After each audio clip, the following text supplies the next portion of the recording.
I'd like to call this meeting of Thursday, March 9th, 2023 of the Tacoma Public School Board to order. Will everyone please rise and join me in the flag salute?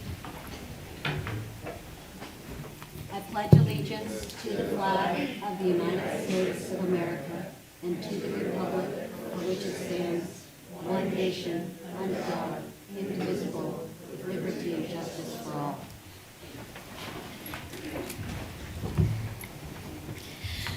Tacoma Public Schools acknowledges that we are on the traditional, ancestral, and historical lands of the Puyallup Tribe of Indians. We honor with gratitude the land itself and the Puyallup Tribe. This acknowledgement serves as a first step in honoring our nearest tribal neighbors and partners who have inhabited this region since time immemorial and to whom we give thanks for allowing us passage to their lands. We shall intentionally create inclusive and respectful partnerships that honor Indigenous cultures, histories, identities, and socio-political realities. General Counsel, would you please call the roll? Absolutely. President Bobbright. Here. Vice President Schroeder. Here. Director Keating. Here. Director McElroy. Here. Director Leon. Here. We have a quorum. And do we have any student reps here? We do. I see Amanda Peterson. Okay. Thank you, Amanda. Great. All right. Moving on to item number 5. Do I have a motion for the agenda? I move to adopt the agenda. Second. It's been moved and seconded. Any additions or questions about the agenda? Seeing none, all those in favor say aye. Aye. Any opposed? Any abstentions? Passes 5-0. Item number 6, recognition of staff, students, and community.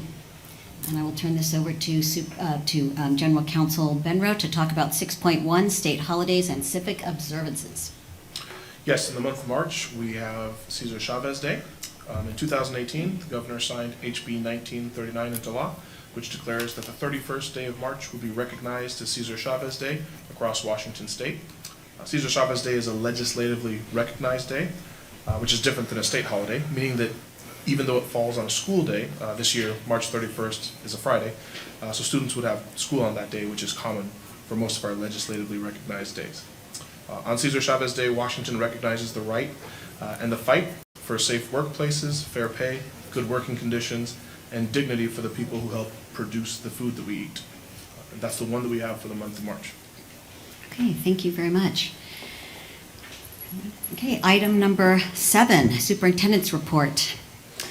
Good evening, Madam President, Board of Directors. Tonight we have a couple of updates. One is our annual monitoring report that will come into the next section, and we wanted to give you an overview of our grading policy work that has taken place. I believe Mr. Zeke Edmond, Assistant Superintendent, is going to work his way up. And before he gets right there for us, I would like to just take a moment to recognize it is March. In the school world, this is one of our longest months. We've been out in schools like we are every month, but I just want to give a big shout out to the staffs. They are really doing an amazing job. I was in some PLCs, I guess it would have been yesterday. The deep work that staff is doing just to continue to try to find ways to support kids, to support each other, to support our families and communities. It's complex, it's nuanced, but just so proud of their efforts to continue to strive to do better, to really examine how do we support students holistically, but also never lose sight of that we're trying to help them grow academically as well. And so numerous examples of staff reaching out to try to partner and do work. And so I just want to take a moment to say to all of our TPS staff, whether you're a crossing guard or a bus driver or working in our nutrition services or custodial, classroom teachers, administrators, thank you. Thank you for, on behalf of all of us, for your good work. Mr. Edmond, are you ready? I believe so. There we go. All right, so as you know, we are looking at updating our grading policy in Tacoma. And part of our process this year has not only been to get out in front of different stakeholders and hear from them, but even change how we communicate and share information to be as live and as transparent as possible. And so this has kind of been our housing site for staff internally. We also have one out on our public site through our curriculum and instruction department, where we started sharing that information as well. And we have some data that will go up there soon as our family survey is closed. And so we have been very transparent from the beginning that as we update this policy, it aligns to our mission and vision work here in Tacoma. and in particular around equitable practices. As we look at our kind of grading true north, we continue to ask these questions. And we've been out doing student listening sessions. We've been out with teachers, principals, instructional coaches. We've reached out with some community partners. And so each one of these drawers, as they kind of open, share everything from the overview of the project and timeline. We started with a small group in December. It was great. I actually used them as, I shouldn't use guinea pigs, but as a test group for like, what do we want to get in front of folks that's meaningful, that will help them engage and see the full picture. So they helped with some of those resources. And then we just started in January, and some of you have been able to attend the listening sessions with students. They've been dynamite. We did all the high schools, half the middle schools, and we just finished with our elementaries. And they're fantastic. And kids, of course, tell it how it is. And so as you open up some of the drawers as we go down, we see student voice. And we did a little bit in the spring, but in particular in the listening sessions here, you see many students talking about where they see consistencies in their class and where they see inconsistencies, and what would help them engage in learning and make sense of not just standards but skills and concepts, and this idea of opportunities to either redo or retake. And I even appreciated, especially with some of our older students, they acknowledge this might be different in practice for them as well as teachers and families, and so where do we need to communicate and make changes. And then we got into things like the stress or the anxiety that's caused by grading practices, and what does that look like on a daily or as you get ready for big tests at the end of a semester, and how could we approach that different. And so you hear kids use words like chunking and bite size, and I don't know if it was because we were close to lunch, but we had them engaged around they know they can make sense of this part and they need time before they get the next part, so pacing of lessons and things like that. So we heard from lots of students across the board at different schools. And then we started this conversation with, and yes, there are a lot of students pieces in here, with our family surveys. So we had 2,469 families respond. We know that many of these represent multiple students. And it was great to just get a take for how much does this grading inform your thinking and supporting your child at home around learning and education, and even planning forward or planning for additional supports. And then what does it look like as a communication tool? How are we effectively sharing? And so we heard from families as well that in one class I see scores on a percent scale, 0 to 100. Another class I see it on a 4-point scale or BAME. And how do we get that to be more consistent? And I didn't post families' comments because we didn't communicate that in the survey, so I thought I would be fair, but we are analyzing that qualitative data to fit some of our themes and buckets, and so we'll have more to share with that. And then as our staff survey results, we have a lot of people using 4-point scales and some standards-based practices already, and so we plan to build on some of those pieces as we go forward. And then, again, tons and tons of comments we heard from different adults throughout our district, which has been fantastic. And then the last part is, this is kind of waves. So we finished wave 1, and what do we do when it comes into wave 2? And so now we've got to package actual language for policy, and our plan is to get back out in front of stakeholders again so they can digest what that looks like. So here's what we heard as some of the troubles, here's what we heard for the successes. We want to keep building on that and identify those trouble spots with specific language to make it equitable for kids. And so hopefully we'll come back, give you another update there of how that language is being received, and if it's on the right track, obviously that'll get written up for your review, and we'll start building practices to go forward. Okay, thank you.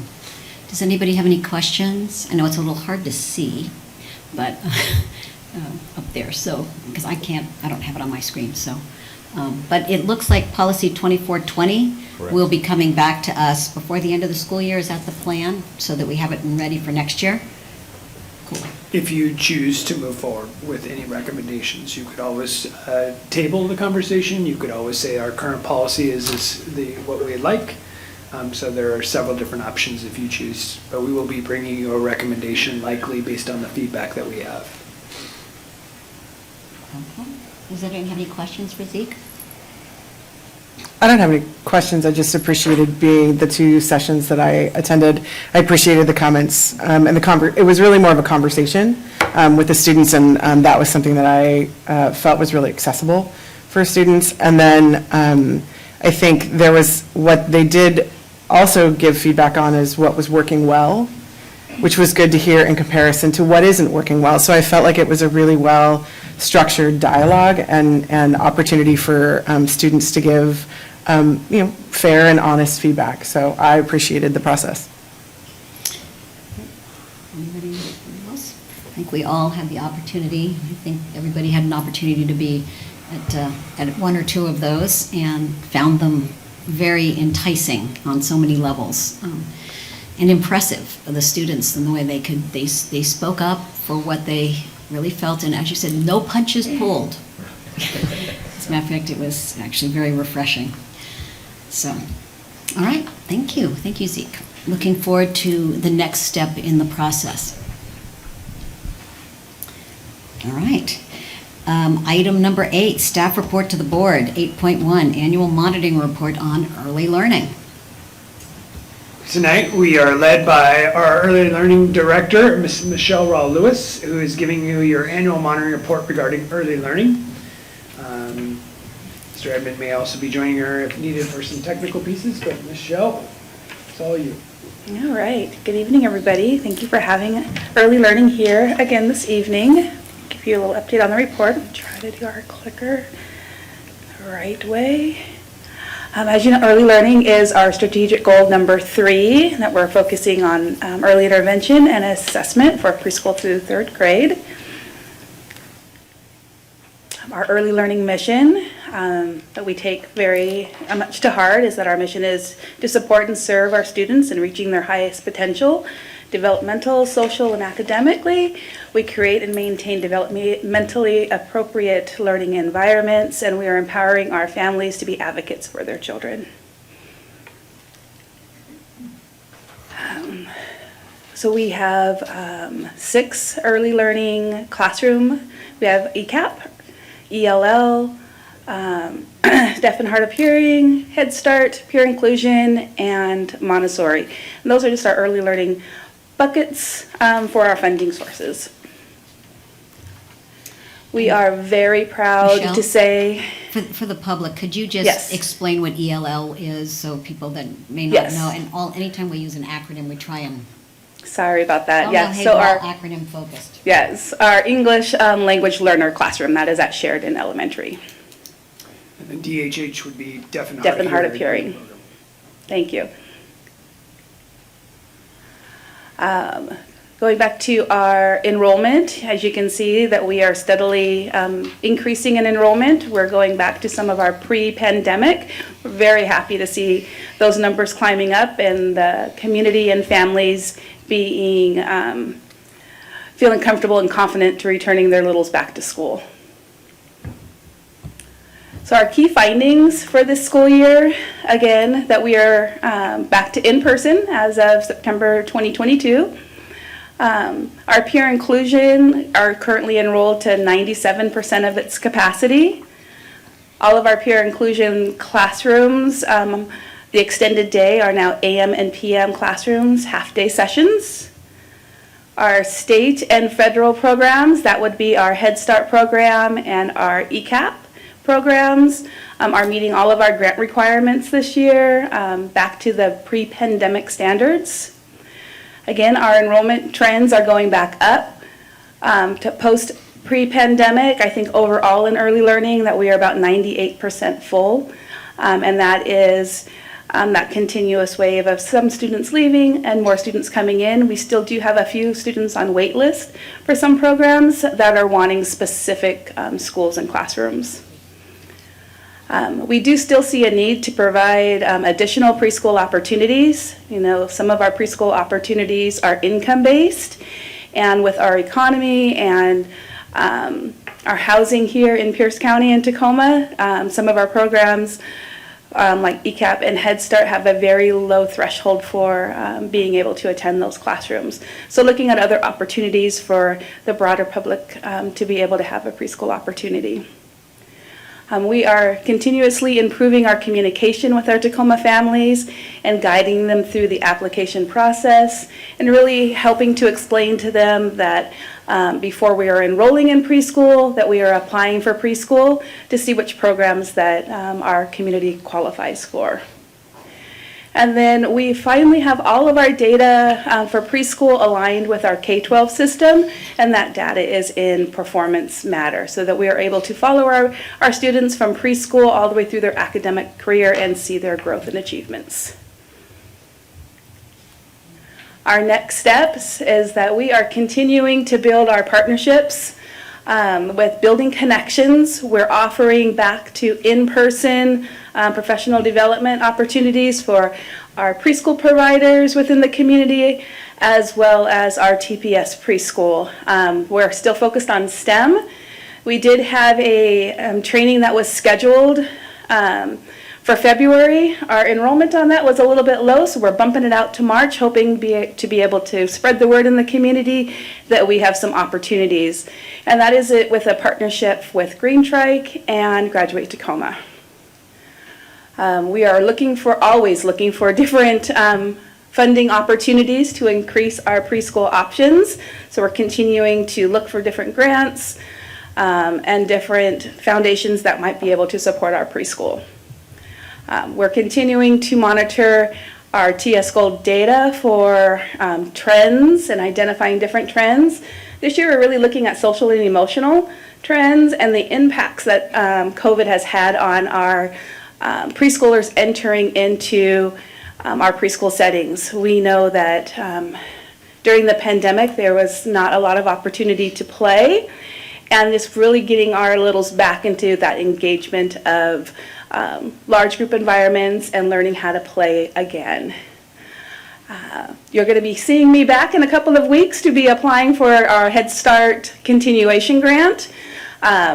That is coming up within the next month. We also have a couple of other grant opportunities for Head Start, which you'll be getting a Friday report on very shortly.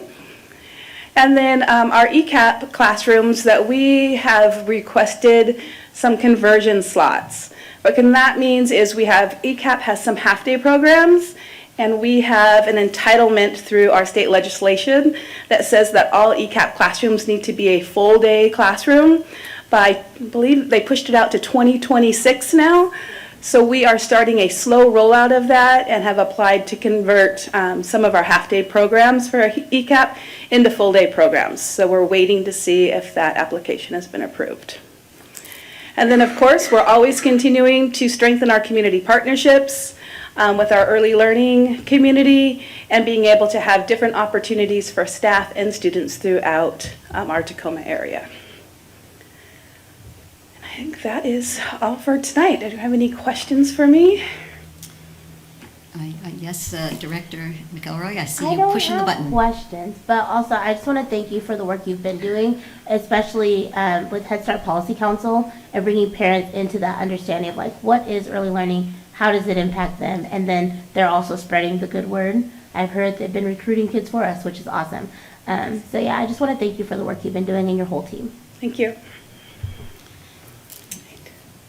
Director Leon? You mentioned you're measuring social emotional learning component. What are you measuring specifically? What data point are you measuring in these kids for social emotional? So when we're looking at social and emotional, we're looking at students' ability to self-regulate, to make friends, to bond with a trusted adult in the classroom, and to be able to play in a positive manner.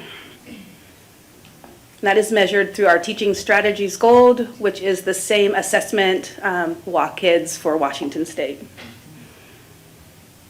And that's what TS Gold stands for, Yes. correct? Yes, Awesome. Teaching Strategies Gold. Awesome, thanks. Which is also the program used to evaluate the child care programs across the state as well. So it's very consistent. Yes. Madam President, if I may, I'd like to echo Director McElroy's comments. Michelle and her small mighty team run a program that is larger than school districts. We are associated as a K-12 district, and so the leadership of the board and leadership of the staff and then community partners, it's a it's multifaceted. Michelle has to navigate state programs that have different guidelines than federal programs that have different guidelines than local guidelines. Then inside of that, there are categorical supports such as ELL and special education that have different ones. And so I just want to publicly acknowledge Michelle's leadership and her team for the amazing work. They consistently try to break down barriers for families to have access.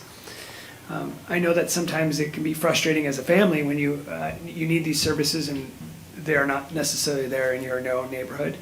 And Michelle continues to do that work as well as to try to work with community partners to make sure that we don't have gaps within the community. Our goal is never to be the sole early learning provider inside the community, but one of many options for families.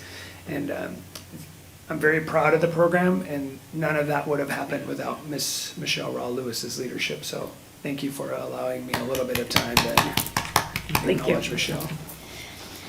Have a nice evening. Thank Yep, you. thank you, Michelle. All right, item number 9, members of the public wishing to address the board. The board, school board members, we encourage public participation, and your civil input is appreciated. Board members will not respond to your comments during the meeting. The superintendent or a designee will follow up with you after the meeting if action is needed. Instead of speaking at the meeting, you may also send email to board at tacoma.k12.wa.us. Please contact the board office in advance of the meeting for disability accommodations. So we have 2 options for presenting at a board meeting.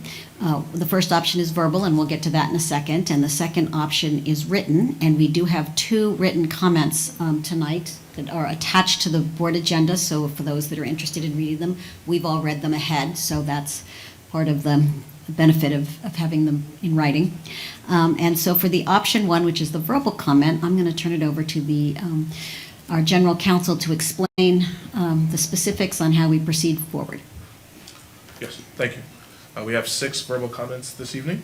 Verbal comments proceed under Board Policy 1430, which governs the public comment period.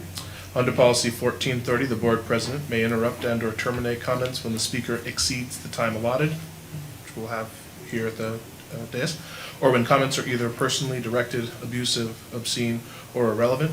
Board Policy 1430 is summarized on the front and the back of the blue comment cards available at the lobby before every board meeting and on the website at tacomaschools.org. So 6 comments today. Our first is from Tiffany Reyes.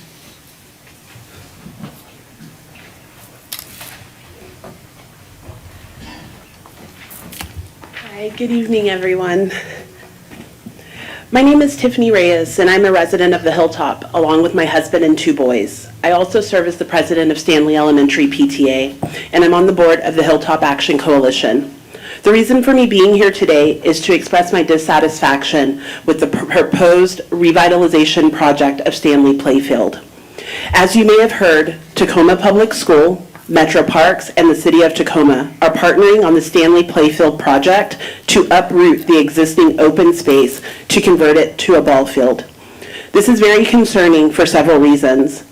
The project is being dominated by ball fields that will not be available to the public outside of pre-scheduled programming timeframes. Stanley students utilize this space every day for recess, PE, and other after-school activities.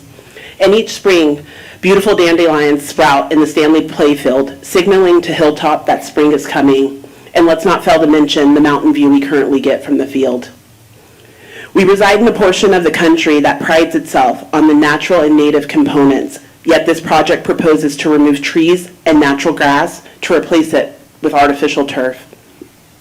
The failure of TPS to engage in outreach properly and intentionally with the community regarding this project is disappointing. Our PTA reached out to TPS representatives over a year and a half ago and received no feedback or correspondence regarding the project. We need you all to be aware of the community in which you serve, a community that has been historically displaced and disregarded by this city. The current proposal communicates to Stanley students and Hilltop families that the needs of a stadium community takes priority over the needs of Hilltop families. The project does not serve our community. Our kids need an open space to play and engage with each other, not fake, artificial turf protected by gates. I urge you as board officials to attempt to correct this wrong. Admit that TPS didn't fulfill its obligation for community outreach and feedback, and let's begin discussions to do the work to reconsider the project and go back to the drawing board to really engage the community on what our needs are. I'd like to leave you with one final quote from White House Council of Environmental Quality Chair Brenda Mallory when she visited Jenny Reed Elementary.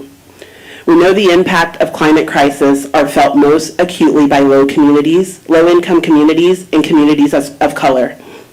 As a part of our efforts to reduce these impacts, we must take steps to create outdoor opportunities in nature-deprived communities. Increasing green space is just a way to equitably provide this to all.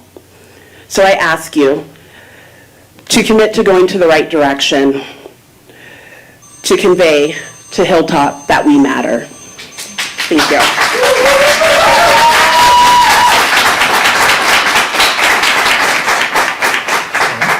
Our next speaker is Hunter Henderson.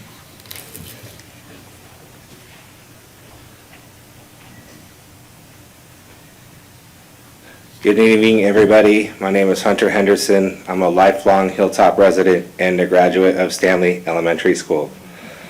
I graduated from Stanley, and some of my fondest memories of that school was being able to go on the big field and watch bumblebees go lazily about the clovers, to be able to watch swallows do aerial acrobatics through the air, zipping around to catch mosquitoes and flies and other things. I also played soccer on that field. Now in 2023, it's harder to see bees, and you don't see swallows around anymore. It's even more difficult when you know that other places are failing them too. These threats come mainly as a loss of habitat and foraging ground. In Canada, swallows are endangered, and I fear the United States might be next. When I first heard about the plans being made by TPS for Stanley, I was livid. I wondered where the public was involved. As a resident of the neighborhood, I heard nothing until I felt like it was too late. How does that fit in with Tacoma Resolution 40622, a key component to involve community when you're dealing with planning? Moreover, a key design of the new construction was replacing grass with artificial turf. Where does artificial turf fit into the resolutions passed by Tacoma regarding sustainability and acknowledging the climate crisis? Artificial turf violates the following enacted resolutions: number 38945, 3824, and number 40509, and to be honest, probably a few more. This project particularly fails to achieve the ideas of sustainability, stewardship, and creating an ecologically resilient community for future generations. There is no net positive gain by replacing it with artificial turf. By replacing the grass, we're diminishing habitat for other species occupying the space. According to the Washington State Environmental Health Disparity Map, the area of the project surpasses the dangerous thresholds for many exposures, making the hilltop a vulnerable population. And while artificial turf may drain, it does not stay cooler than grass. With that being said, it can contribute to the urban heat island effect amongst other negative environmental impacts. And then there's the verified research and statistical data that shows injuries on artificial turf are worse than grass. I urge Tacoma Public Schools to listen to the community that's being impacted by this decision. And I will also leave you with a quote by Otto Leopold. A thing is right when it tends to preserve the integrity, stability, and beauty of the biotic community. It is wrong when it tends to do otherwise.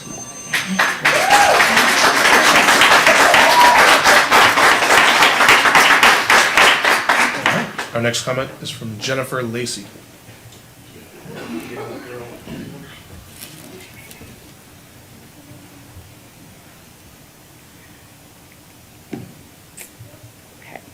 Hi, my name is Jennifer Lacy. I am a proud Hilltop resident and a Stanley Elementary School parent. I'm here to express my great concern for the current plans to build Stadium High School's baseball and softball fields on Stanley's Playfield. It is clear to me that the Hilltop community nor the Stanley kids were considered during the planning of this project. There was no community outreach or opportunity for community input until the 1st of March, and there has already been an application for conditional use permit as well as a plan to start construction this summer. The current plan will use the majority of the acre lot to cater to one specific group of people. That does not say equity, inclusion, or accessibility. What it does say to me is that nobody cared about an already underserved and overlooked community. We are going to be the ones that bear the brunt of the impact. We are going to have more people driving through our residential neighborhood. We're going to have high school students on the grounds directly out the back of an elementary school during elementary school hours. We're going to have more vehicles and people in a parking lot that already struggles to accommodate the current population.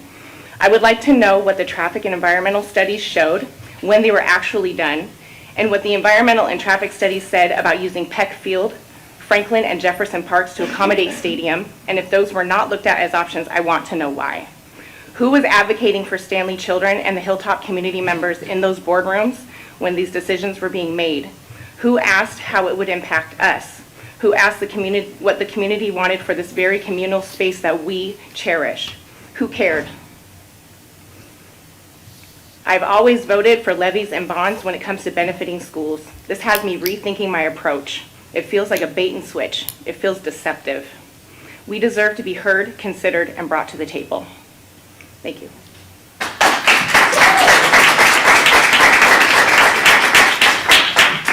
Our next comment is from Sarah Garrett.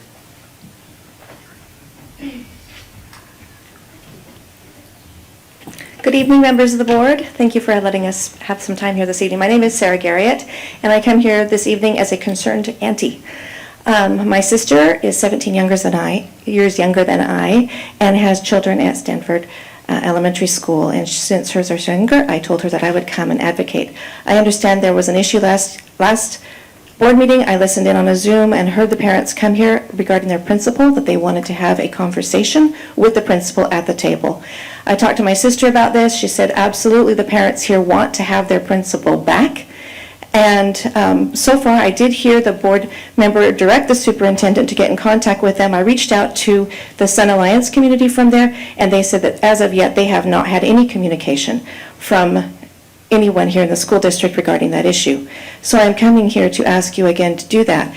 I just heard the early learning director, thank her for her comments and the great work she's doing, say that they're working to empower families to be advocates for their children. I support this wholeheartedly, that parents need to have more say in what's going on. We've heard that community members feel that they are not being heard. I did a public records request just recently for WASDA's General Assembly last September, and I noticed that there was a policy that passed saying that parents and families are important stakeholders in their children's education. The studies clearly show that when parents and families are involved and engaged, as we just heard needs to happen, it has a significant impact on student academic success and wellness. Schools should reduce barriers to parent and family participation to improve connections, collaboration, partnership, and transparency. However, I noticed that the Tacoma School District representative, it appears, and I'd like to know if this is the fact, showed that the enrollment for September 30th, we had representation in the Tacoma School District there on issues 1 through 55, but on October 1st, it appears there was no representation at all from the Tacoma School District at WASDA. On this policy, there was no vote at all. And any of those policies that came up on October 1st, and I would like to know why this many thousands of students were not represented with our voice from our elected members at WASDA on October 1st. And if you could please get back to me and let me know that that has taken place, that this principal and the community who asked last week get that time with their principal at the table so they can get answers. Thank you.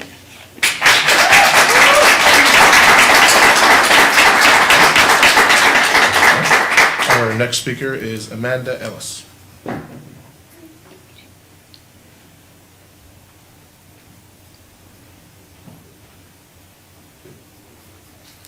Hi, my name is Amanda Ellis. There was a shooting 2 doors down from my house last week. Please forgive my emotional state. The car being shot at had jumped the sidewalk and ran into the neighbor's fence. That is where it stayed for hours throughout the latter part of the day. My 7-year-old son and I were in the kitchen when we heard the numerous gunshots. He immediately ran to the back door to look out of the window, afraid it was in our neighbor's backyard. I managed to calm him, and I explained that he was safe since he was inside. I intentionally did not point out that I knew outside might be a different story. Reflecting on the situation, what baffles me the most now is how calm I was in the moment, as if this was a normal occurrence. The fact is, hearing gunshots in our neighborhood is normal occurrence. According to On-the-Go Maps by Google, our home is 0.16 miles from the backside of the Helen B. Stafford Elementary School grounds. This school is a lighthouse in a neighborhood that is so often left behind and underrepresented. This is why transparent, strong, compassionate leadership is necessary to guide our children and the next generation. My son is a first grader here. Over this past year, we have seen a paradigm shift for the better, not only in our school, but in our community that surrounds the school as well. Principal Alyssa Donahue has dedicated herself to providing our children a safe, nurturing, and stimulating and learning environment. Her passion and commitment have made a lasting impact on the lives of countless students and families. The students adore her, the teachers trust her, and the parents stand by her. There are 451 students at Stafford, and she took the time to make notes and positive reinforcement to every single student's report cards. She sent weekly communications to parents that showed she cared, that the parents knew what was happening at the school and involving their children.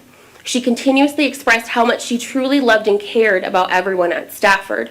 With this in mind, as I reread the email a month ago tomorrow, indicating that she willingly resigned and in such a hastily manner with a replacement readily assigned just 3 days later at the school, myself, the teachers, and the parents, along with the community, are highly shocked, concerned, and honestly confused about the circumstances involving her resignation, as she would never leave without an extenuating circumstance of feeling unsupported by her superiors.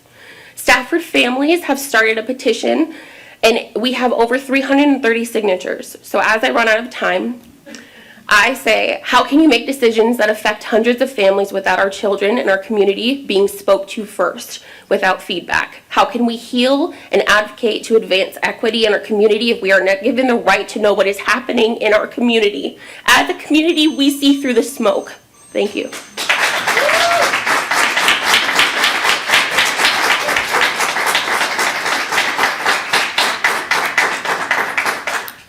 Our last comment this evening is from Krista Hall.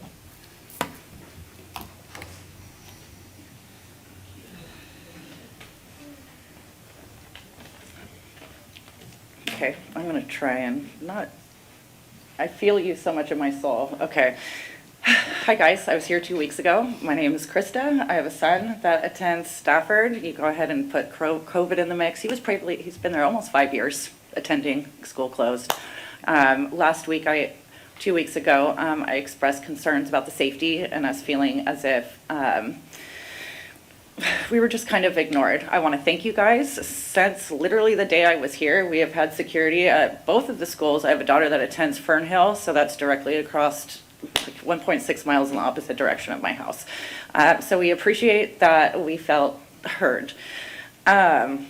We also really we're wanting to be more involved in the hiring of a principal. Like Amanda said, we can go ahead and just say goodbye to one. Well, where is it that we as parents and teachers who need to work well with the principal have a say? So thank you. Again, we have had a parent that has been called, and we have kind of feel as if you've heard us and that they have been brought to the table.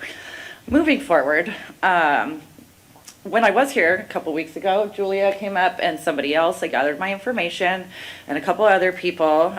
We have yet to have zero follow-up, so we definitely feel heard in the aspect of the safety and the being involved. But the main reason that we're here, we have not heard anything. None of the parents that spoke here have.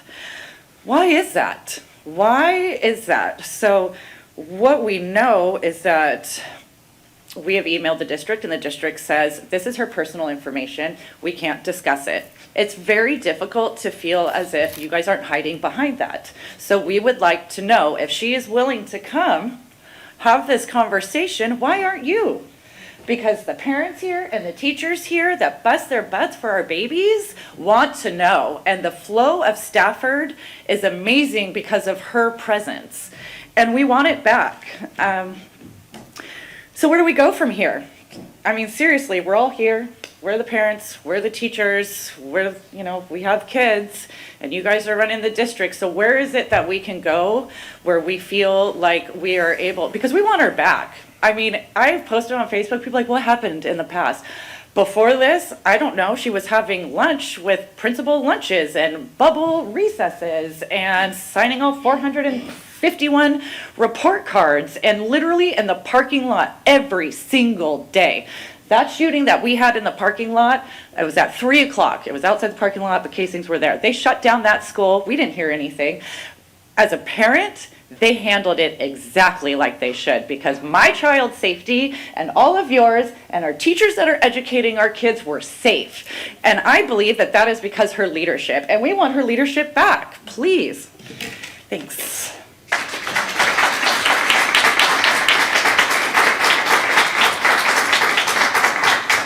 I'm not responding to her. Yes, Enrique. So it sounds like last meeting there was a discussion or a representative was going to reach out to this group of parents, and is that something that can still happen or is going to happen? Yes, there's been several communications back and forth. There are certain things that we can and can't share legally. And so we will follow up again with everyone on the comment cards tonight, Director Leon. Okay. And then on the Stanley issue, it sounds like there was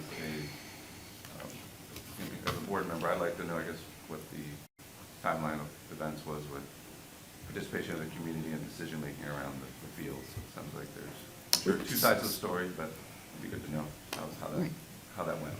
I can give you the information and make sure that you have that, and then the next follow-up steps where the next community meeting is as well. Okay, all right. Thank you, everyone, for coming. Appreciate your sharing. All right, item number 10, the consent calendar. We have a consent agenda? consent agenda. I move to calendar. adopt the consent agenda. Second. It's been moved and seconded. Any comments, questions, or concerns about any items on the consent agenda? Hearing none, all those in favor say aye. Aye. Any opposed? Okay, any abstentions? We have, the consent agenda passes 5-0. Item number 11, policy matters. 11.1, first reading of revised policy 1310, policy adoption, manuals, and administrative procedures. General Counsel Benro, what have you got for us today? Yes, so we have the first reading of policy 1310, there for 11.1. Policy 1310 governs the way the school district adopts new policies and makes changes to already existing policies. There are two changes you should be able to see in that red line. The first is adding a purpose statement. The second is an inclusion that came at the request of the Equity Policy Review Team to clarify the public's availability to comment on both policies that are under review by the board and also policies that have previously been passed by the board. So that second paragraph, red line, indicates both that there's a button on the website that speaks to policies under review. And so this clarifies that that the public can make comment about any of the policies that you've passed at any time. And we'll make the change on, if you decide at the second reading to pass the changes to 1310, we'll also make the change on that feedback button on the website to make that clear. So as it's a first reading, we don't have to make a motion, right? That is correct. That is correct. Yeah. And then if we have any feedback that we hear either today or later on, we'll make those changes between the first and the second reading, and then you'll see a second red line which will have any changes that are made between now and then. And the Equity Policy Review Committee team is meeting next Thursday to prepare this for the and make their comments before the second reading. Thank you. Yes. All right. All right, thank you, General Counsel. Moving on to item 12, financial report. I see the district's chief financial officer walking up to the podium, so. Good evening, Morning, thank you. Rosalind. Hi, how are you? I'm going to provide you with just a brief overview of what's going on in the financials. This is a pretty standard format that you see in the presentations that we provided on a quarterly basis, roughly quarterly basis. We'll be coming back with some budgeting information here in the next several weeks too, so you can look forward to that.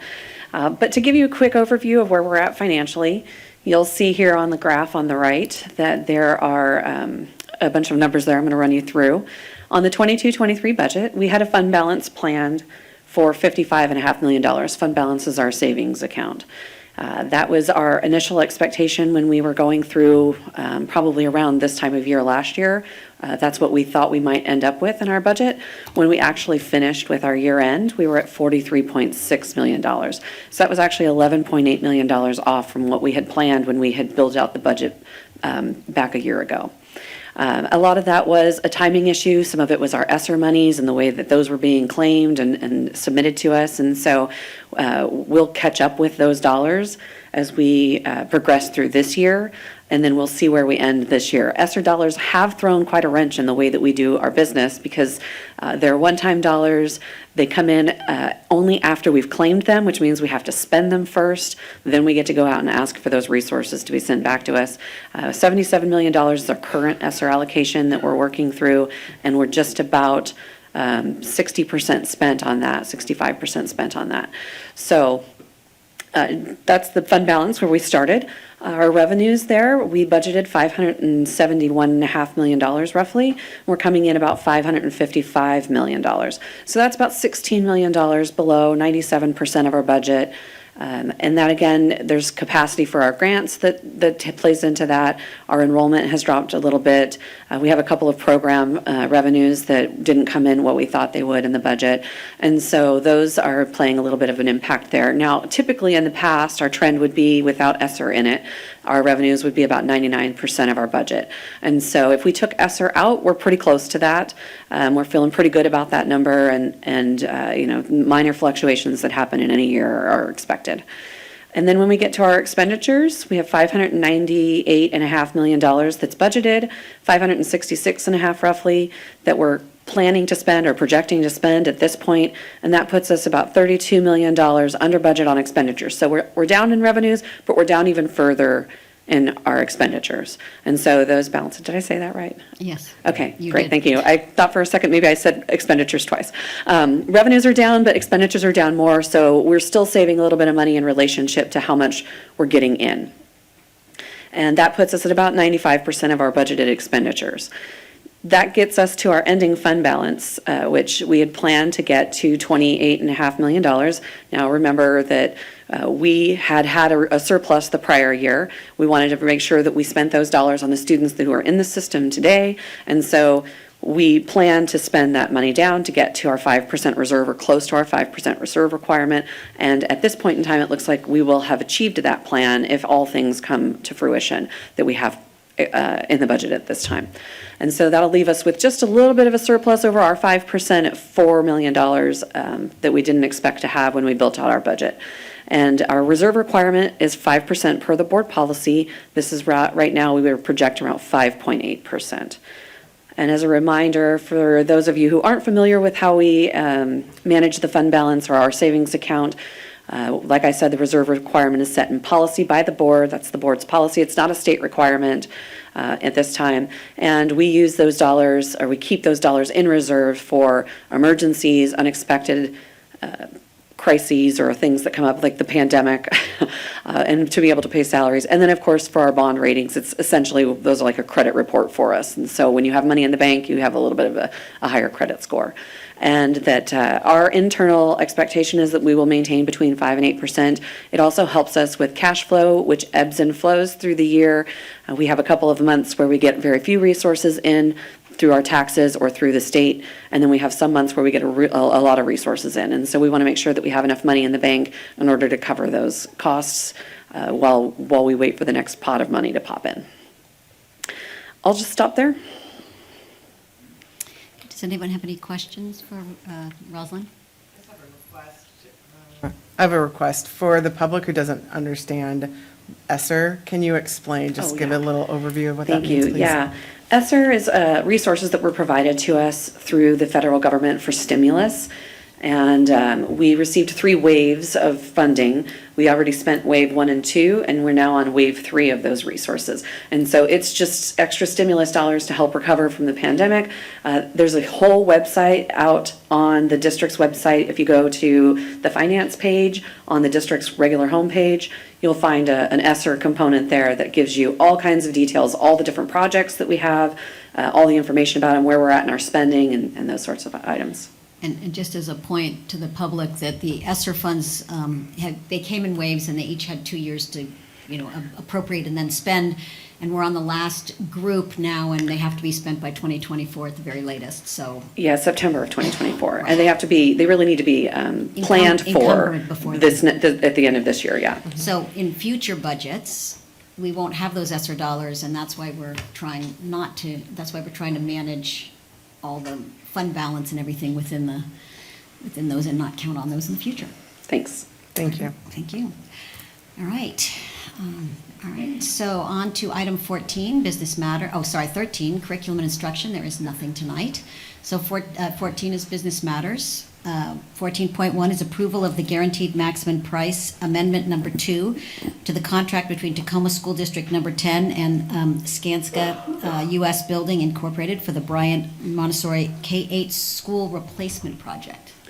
The Chief Operating Officer recommends that the Board of Directors approve the guaranteed maximum price amendment, which states the cost for the Bryant Montessori K-8 school project, and authorize the superintendent or designee to sign said amendment in the amount of $37,406,640 excluding sales tax.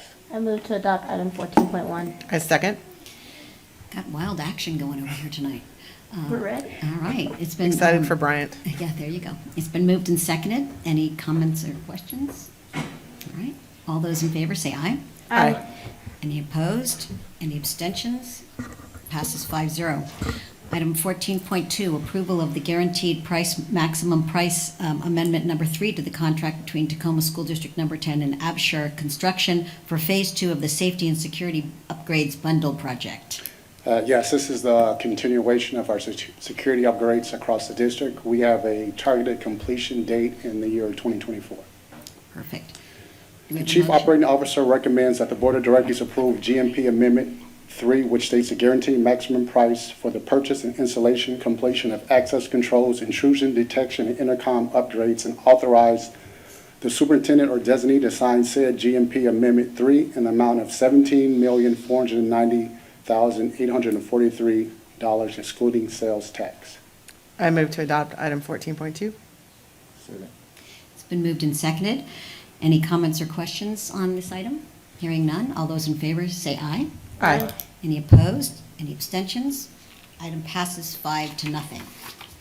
Item 14.3, approval of the guaranteed maximum price GMP amendment number 2 to contract number TSD-22-075 between Tacoma School District number 10 and ATS Automation for the HVAC indoor air quality upgrades project.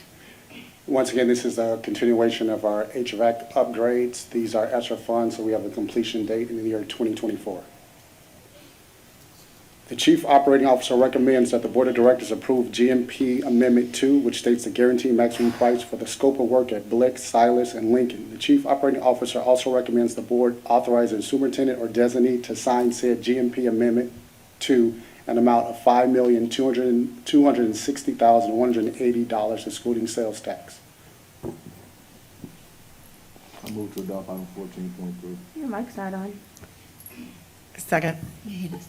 It's been moved and seconded. Any comments or questions on this item?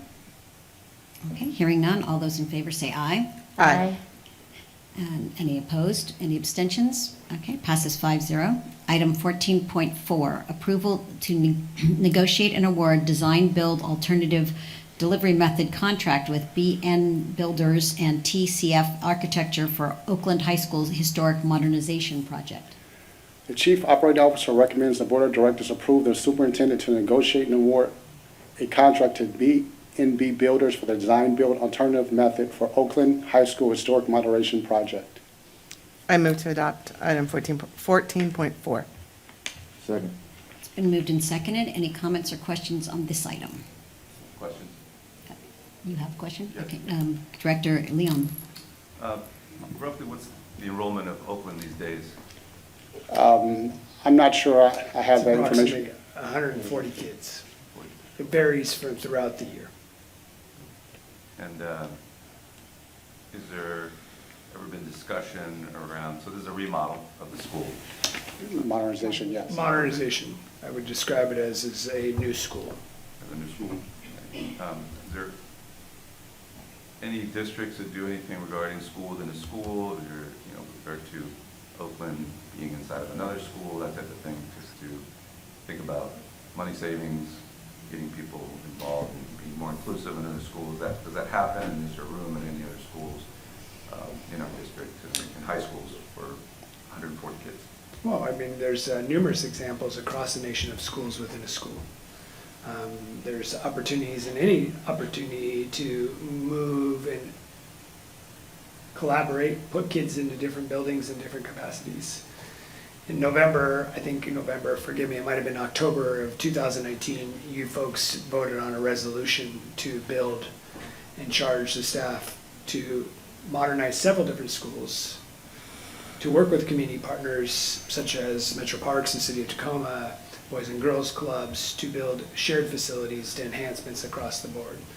So the staff has taken that charge that you formally voted on to authorize us to move in that direction. So in this specific case, we took that charge and worked to begin a process to design Oakland that matched the needs of the programming today. We did not explore putting kids, the Oakland students, our Oakland students, into another building. With that said, I want to be technical because we do have transition buildings, swing buildings, right? So they would move in that space, but that has not been an exploratory conversation about putting Oakland students into another high school in Tacoma during this time. All right. All right, any other comments? All those in favor say aye. Aye. Any opposed? Any abstentions? Hearing none, it passes 5-0.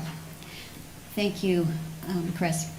All right, other business, item 15, 15.1, ratification of the 2022 to 2026 collective bargaining agreement between Tacoma School District Number 10 and the membership of the Public School Employees of Tacoma School District Services Employees International Union 1948, Nutrition Services. Okay, thank you. The Director of Labor Relations, on behalf of the Assistant Superintendent of Human Resources, recommends that the Board of Directors ratify the collective bargaining agreements between Tacoma School District Number 10 and the membership of the Public School Employees of Tacoma School District Service Employees International Union Local 1948, better known as Nutrition Services. Do we have a motion? I move to adopt item 15.1. Second? It's been moved and seconded. Any comments or questions? This is great news. I'm proud of all the work that our nutrition services do across our district. I've been in many of those kitchens. I've ate many of those snacks and lunches, and I want to thank all the work that you did to negotiate this contract for our workers, or for our employees, and all the work that they do. Thank you. Great team on both sides. Hard work by both parties. It was great. Thank you. Okay, thank you. All right, hearing no other questions and comments, all those in favor say aye. Aye. Any abstentions? Any nays? All right, it passes 5-0. Thank you, Forrest, for your hard work on this. All right, on to item 16, board comments and reports. Who wants to go? What would our, Amanda, do you want to go first? Hi, good evening. My name is Amanda Peterson and I represent Lincoln High School.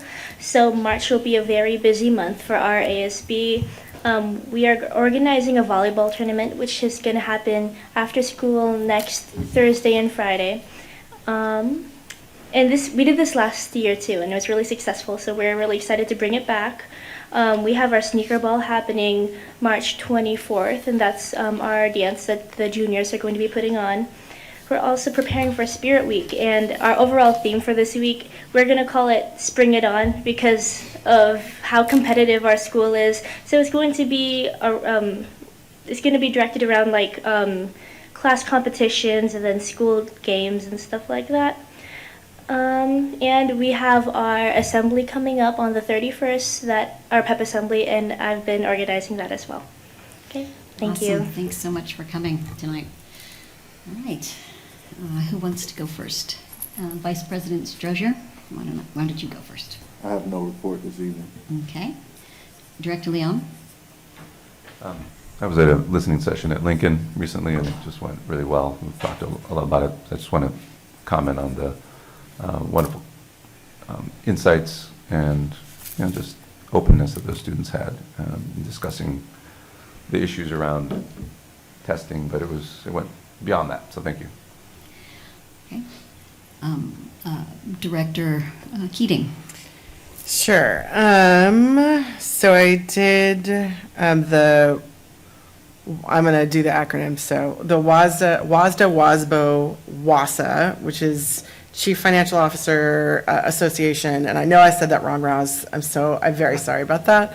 WASDA, which is the State School Board Association, and the Association for Superintendents, had their conference on Sunday, February the 26th. So I attended that, and then the next day, on the 27th, we met with legislators together in our, so each within WASDA, we have what are called districts. So we're in essentially Pierce County, but we're delegated in districts. So some of us met with legislators that were not maybe necessarily part of our school district, but as a collective for statewide advocacy for students. And I also met our government affairs liaison, Charlie Brown, and I met with several legislators as well. And our main focus with all of these meetings were around special education funding and also transportation funding and improving the funding formula for transportation and just helping inform our legislators and their staff on why these issues are important and how they impact our district and then districts across the state. So I did that, and I know there was lots of other WASDA-related meetings. And then on Tuesday, I did something pretty fun. Several of us actually got to tour the new Willie Stewart Academy location, which is really beautiful. And I had asked Renee, the principal, about what has she noticed within the students since being in this new building, and her comment back was that they are, attendance is increasing, their engagement has increased, and those that used to need to, she used an example of one student who needed to take regular breaks, every 15 minutes or so, and that within this new learning space, that was no longer something that they needed, that there was just a lot of sense of pride in the new space, and it was really special to see that. And then also later that day, and I'm sure President Bombright will talk about this too, went to Foss High School. Their freshman students did, through their biology class, did presentations.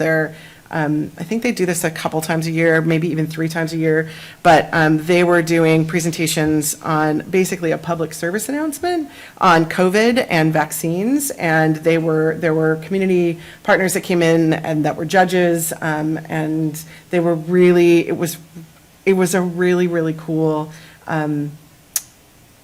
it was a cool presentation. The ways that the students, I got to see 3, so you could go around and have the students see each of the students' presentations. I made it through 3 of them. One of them, 2 students had created animation they used for their entire video, and one had never done animation before, the other had, and they were talking about their process. And then also one of the key components in all of these presentations was around the racial and social justice impacts and pieces around vaccinations and hesitancy for communities of color. And so there was this really powerful equity piece to their information. And one of the ones that, the last one I got to see, they had created a board game, which was so cool. And all I wanted to do was play the game. So it was just really, I was really grateful that I had the opportunity to go and talk with students and see what they were doing, and it was really cool, and I really commend the teachers there and the staff that supported this whole project, and I will definitely be back for the next one that they do in the spring sometime. Thank you. Director McElroy. I didn't even go first this time. This is growth for me. So I'll start by, since our last meeting, I went to Head Start Policy Council, my favorite meeting that I go to every month, seeing parents engage in the process and learning about how this whole process works and watching them govern themselves. And I learn a lot from them when I'm in the space, and they bring up really interesting questions that I get to send your direction, Superintendent. And I just want to thank everybody for like their commitment to our students and our families and our parents, and taking that time to have these listening sessions with students. And I know next week coming up, there's a listening session with the PTA at Stanley. I'll be there and to learn about what's going on there and what really, let's get to the bottom of that together, and let's actually listen and have this collaborative space, which is a lot of fun. Then also, I did Read Across America Day, which is my favorite day of the year. As a preschool teacher, I read a lot of Dr. Seuss books on a regular basis. So the kids really thought they could trip me up by giving me red fish, blue fish. And I memorized that book, and I could say it all right now by heart, but that's a lot. So I went to Bernie Elementary School and Stanley. I had a really awesome experience in the deaf and hard of hearing class. They gave me my own special copy of Brown Bear, so that I can learn how to sign it at home. Because you memorize a lot of stories in preschool, but you don't sign a lot of them. And then lastly, while I was there at Read Across America Day, I met 4 of our daffodil princesses, and they're really amazing. And what they said they want from all of us and everybody listening is they want Tacoma's support. They want to feel like Tacoma is rallying behind them. They say in a lot of other cities, there's more engagement. And they said Tacoma used to be this really huge bastion of daffodil pride. So our daffodil parade is coming up, and the junior daffodil parade is coming back to Tacoma, so that's really exciting. And then General Benrow, I have a question. Since we're all here. If I am a private citizen and I quit a job, can you legally give out my personal information? I can with your consent. I can't without your consent. So if I don't consent to that, you cannot give out my personal information. Right. Okay, that's my only question. Thank you. Okay, well, thanks, everybody. Yeah, it's been a busy time these last few times we've had together since our last meeting. A couple things that I've done. I also did Read Across America, which was super fun. I also went to Bernie, where, by the way, the governor and the first lady were there, as well as Superintendent Reichdahl, who's the Office of Superintendent of Public Instruction, elected for the state. And so a lot of attention came to Tacoma Public Schools that day. And everybody got assigned to different rooms. Superintendent was there, which we had just a lot of people and you know, going from room to room. And I had a 5th grade class and a K-1 deaf and hard of hearing class. And I'll tell you, these kids across the board challenged me in ways that I was just shocked by. They were very engaged. They asked great questions. And as a matter of fact, we hardly had time to read because they kept popping me with questions. It was awesome. I left there and went to McElroy Elementary, where I had a 3rd grade class. And again, very impressive, great questions, really engaged kids, really well behaved and inquisitive, and everything you like to see in a classroom.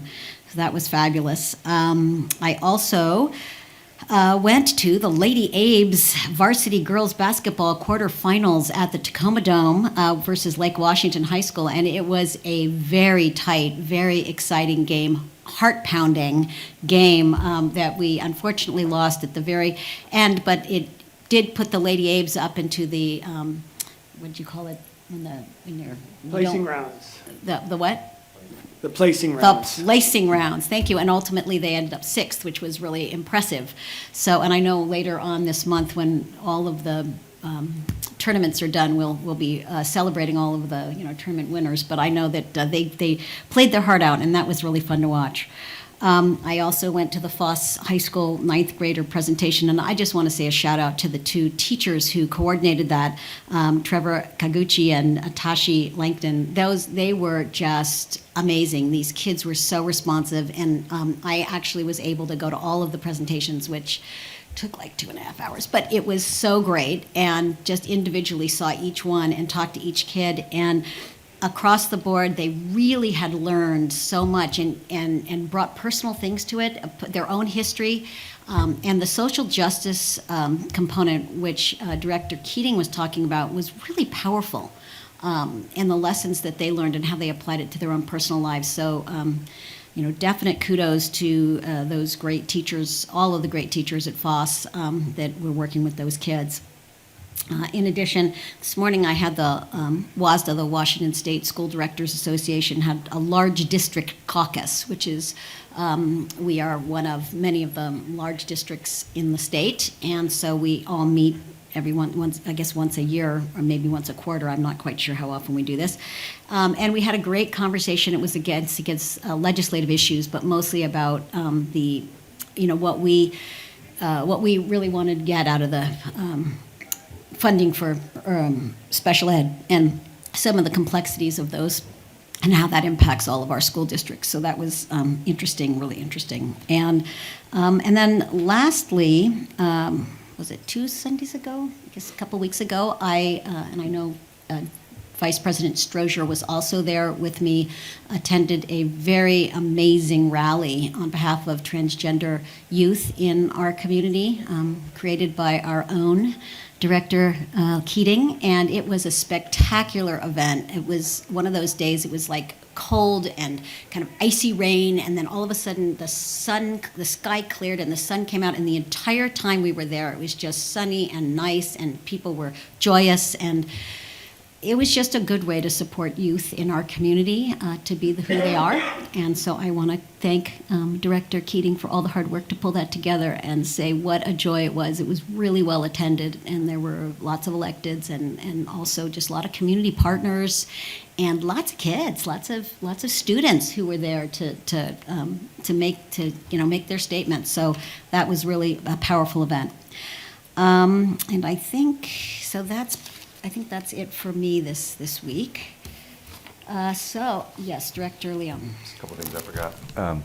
The unified basketball team at Lincoln and Mount T are in the final parts of the playoffs also, so congratulate those schools if I get the schools right. You have them correct. They both have won their state championships. Wow. There we go. Congratulations. That's wonderful.